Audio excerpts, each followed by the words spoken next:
ওই পাড়ায় সমাধান প্রকল্পে কাউন্সিলরকে চুর বলেছিল, তারপরে দেখা গেল তাকে অস্ত্র সহ অ্যারেস্ট করলো।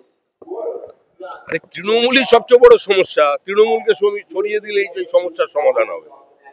পুরো সমস্যার কি সমাধান করবে? তৃণমূলই একটা সমস্যা, তৃণমূলই একটা অভিশাপ এই মুহূর্তে পশ্চিমবঙ্গের বুকের উপরে দাঁড়িয়েছে। আর তৃণমূলকে মারছে।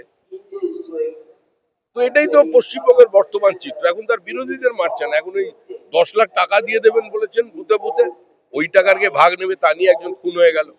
যে ছেলেটি মারা গেছে তার বোন বলছে যে মৃত্যুর কারণ হচ্ছে টাকার ভাগ নিয়ে। এবার ওখানে মারামারি। আর পাড়ার সমস্যার কি সমাধান করবে? একটু অপেক্ষা করুন, 26-এর শুরুতেই জগন্নাথ দেবী সমস্যার সমাধান করবেন। 2022 সালে যারা টেট পরীক্ষার্থী তাদের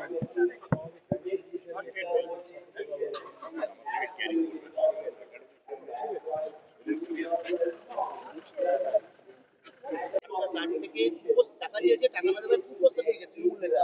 বিনা খাতে মৃত কর্মীর জীবন বিমার টাকা হাতিয়ে নেওয়ার চেষ্টা করছে তৃণমূল নেতা। দিকে দিকে তৃণমূল নেতাদের এরকম অভিযোগ তো তৃণমূলই এখন তৃণমূলের বিরুদ্ধে করছে। তৃণমূলকে মানুষ ভোট দিয়েছে, তৃতীয়বারের জন্য জিতিয়েছে। তো এগুলো তাদের অধিকারের মধ্যে পড়ে, কারণ এটা আমার বাংলা, এটা তৃণমূলের বাংলা, এটা তৃণমূলের রাজত্ব।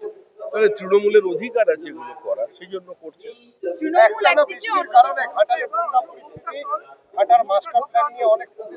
ম্যানমেন্ট বন্যা ও তৃণমূল কংগ্রেস বিভিন্ন জায়গা থেকে ইলিগাল স্যান্ড মাইনিং এ মদত দেবে, নদীর থেকে বোরলেট তুলে নিচ্ছে, পুরো উত্তরবঙ্গের সর্বনাশ করে দিয়েছে প্রকৃতির।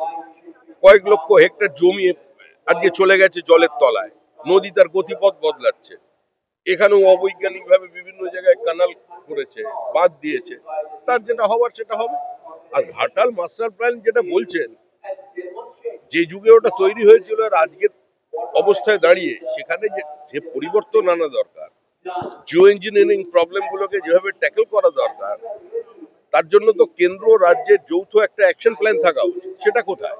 এটা শুধুমাত্র কেন্দ্রের বঞ্চনার একটা বক্তৃতা মাত্র। ঘাটালের মানুষের জন্য সরকার কিছু করবে না। একদিকে তৃণমূল, অন্যদিকে কংগ্রেস, দুটি জেতানোর কৌশল। বাংলায় মমতা বন্দ্যোপাধ্যায় যতদিন থাকবে এসআইআর হবে না, হতে দেবে না। এটা আমাকে প্রশ্ন করার কি আছে? এটা তো নির্বাচন কমিশনকে জিজ্ঞাসা করা উচিত। নির্বাচন কমিশন একটি নির্দিষ্ট আইনের ভিত্তিতে এসআইআর করছে। বিহারে এসআইআর শুরু হয়েছে, পশ্চিমবঙ্গে মৃত্যু ঘন্টা বাড়ছে। সাংবিধানিক ব্যবস্থাকে যদি কেউ চ্যালেঞ্জ করে তাহলে একটা কনস্টিটিউশনাল ক্রাইসিস তৈরি হয়। কোন সাংবিধানিক সংস্থাকে যদি কেউ ভেঙে দেয় তাহলে সংবিধানের মতো করে যেটা করা উচিত সেটা করবে। আচ্ছা, ভাষা আন্দোলনের মঞ্চে প্রধানমন্ত্রীকে একটি ননসেন্স বলেছেন তৃণমূল সাংসদ প্রসূন ব্যানার্জি।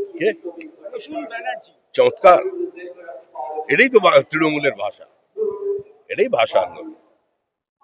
ভাষা আন্দোলন হচ্ছে দেশের সর্বোচ্চ একজন ব্যক্তিকে কদর্য ভাষায় কে কতটা আক্রমণ করতে পারে। ওটা ভাষা আন্দোলন নাম বলে কুকথার প্রতিযোগিতা চলছে, এটাই বলা হয়। বিজেপিকে জেতানোর কৌশল, কিন্তু এসআইআর তো একটা নিয়মগত প্রথা, এটা নিয়ে কি এটা করা উচিত? আরে হরিয়ানায় হেরেছে, দিল্লিতে হেরেছে, বিহারে হারছে, বাংলাতে হারবে, ভয় থেকে ভারতে অনুপ্রবেশের অভিযোগে গ্রেফতার বাংলাদেশের সেনা জওয়ানকে গ্রেফতার করে বিএসএফ পুলিশের হাতে সেনা সেক্রেটারি, হাসিনা সরকারের সেনা সেক্রেটারি তাকে অনুপ্রবেশ করতে গিয়ে তাকে অ্যারেস্ট করেছে। সে ঢুকে বলছে আমি যেতে চাই না, ওখানে ভয়ঙ্কর অবস্থা, আমি বাংলাদেশে ফিরতে চাই না। এখন ওইরকম অবস্থা কিছুদিন পরে তো পশ্চিমবঙ্গে তৈরি হবে। এবার যারা এখানকার কলকাতাবাসী জন আছেন, প্রগতিশীল সিলেক্টিভ প্রতিবাদীরা, তাদের চিন্তা করতে হবে। ওখানে তো যারা সুশীল সমাজ ছিলেন তাদেরও তো খুন করেছে, তাদের বাড়িঘর তো জ্বালিয়ে দিয়েছে, তারা গ্রামে লুকিয়ে আছে, ফোন করছে আমাদের বাঁচান। এইটি তো বাংলাদেশের পরিস্থিতি। একটা ধর্মান্ধ ফ্যাসিজম আজকে চলেছে, আর তার কাছে এই সরকার আত্মসমর্পণ করেছে। সোনারপুরে একজন তৃণমূল